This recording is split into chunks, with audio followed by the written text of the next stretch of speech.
في حديث اللوح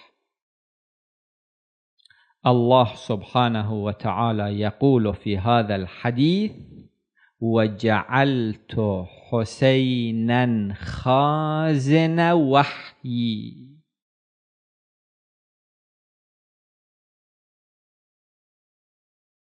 هل ندرك أبعاد هذه الكلمة؟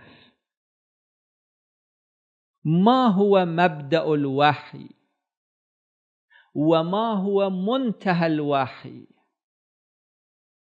مبدأ الوحي: وعلم آدم الأسماء كلها. هذا مبدأ الوحي. منتهى الوحي في معراج النبي الأعظم صلى الله عليه وآله: فأوحى